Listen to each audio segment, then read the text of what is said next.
Hello, everyone. Welcome to Assessment Bites, a series of short videos on various strategies you can use to drive learning forward in your classroom. Are you at a point in your career where just the common grading practices just don't sit right anymore? Have you been wondering, there has to be a better way or a different way of doing this, isn't there? Are you ready to make some changes, even if they're super small, to ensure that your assessment and grading practices align with your core values and beliefs about teaching and learning? Stay with me during this assessment bite of a different flavor, where we will explore one way to examine our own assessment practice and decide which direction we'd like to take our professional growth. Finley describes reflective practice as learning through and from experience towards gaining new insights of self and practice. Reflection is a systematic reviewing process for all teachers, which allows you to make links from one experience to the next, making sure your students make maximum learning progress. With that in mind, we can apply the guiding questions for the formative assessment process. Where am I going? Where am I now? And what can I do to close the gap? We can apply these questions to our own practice using the strategy of an assessment practice audit. So before we get into the specific steps here, let's start off with some tips for success. Number one, find a like-minded and trusted colleague to do this with. For many of us, I dare say most of us, we view our own assessment values and beliefs as one of the defining facets as who we are as educators. So as we examine and reflect upon our own assessment practice, it could get a little uncomfortable. And it might feel like taking a risk that we might not be willing to take if we're not doing it alongside someone that we trust. So having that like-minded colleague that we trust to engage with during this process will have someone to hear us think through our ideas, and they'll be able to share their own ideas. And in doing so, that reflective professional dialogue can help us come to new understandings about our assessment practice.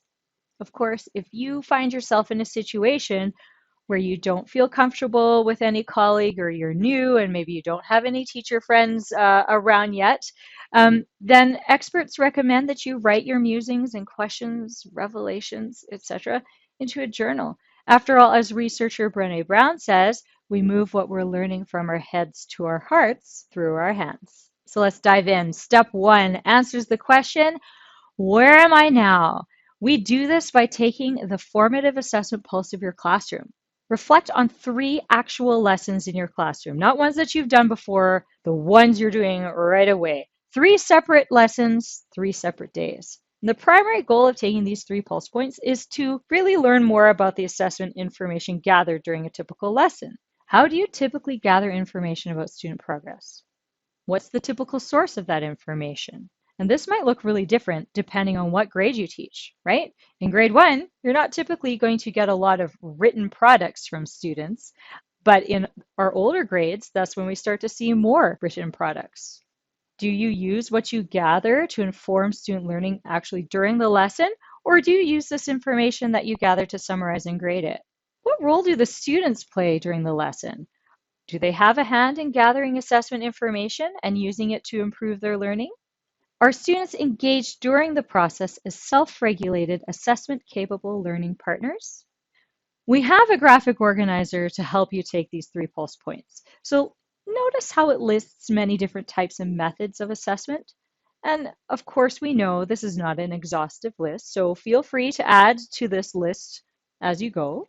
And you can access a PDF of this graphic organizer to take the assessment pulse of your classroom on our SharePoint site. If you are not a member of Edmonton Catholic Schools, not to worry, you'll see down here that we adapted this from the Advancing Formative Assessment in Every Classroom book by Connie Moss and Susan Brookhart. So if you're interested in taking a deeper dive into that, you can go check out her book. Step 2 answers the question, where am I going? So you're going to examine the results of your pulse points and really take that time to reflect. Then decide upon your target for professional growth. In what ways and to what extent does the evidence you collected during the pulse point reflection align with the formative assessment process? It's really important that this critical Reflection is honest, systematic, and intentional. Be specific and go deep with your reflection and analysis so that you can set a meaningful target for where you're going. And you can use the second graphic organizer to help you.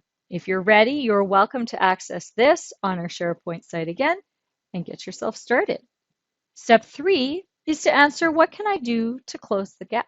This is the second part of each action question you see on the graphic organizer. Look how each action question concludes with a statement to complete. I will take these action steps too. Remember, this is your professional growth goal.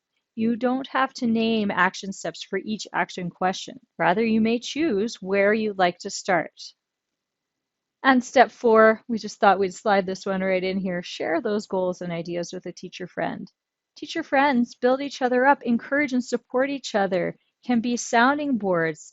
They make sure that we don't give up when they know that we can do it. There are reality checkers too. Help us find better ways to do the things we're doing because our teacher friends have the same goals as us. We want our students to be successful. So let's recap. Finley says that reflective practice is learning through and from experience towards gaining new insights of self and practice. So today's assessment bite took us through one way that we can reflect on our practice and set goals for improvement, starting with taking the formative assessment pulse of our classroom. This helps us ascertain, where are we now? When we set a target, then we've answered, where are we going? And our action plan and sharing with colleagues allows us to know how we're going to get there. If you'd like to learn more about reflective practice as professional development, you can find these articles, graphic organizers, websites, and other resources on our SharePoint site. That's it for today, everyone. If you have any questions at all, please don't hesitate to reach out to your consultant from the assessment and reporting team. Thanks for watching and have a great day.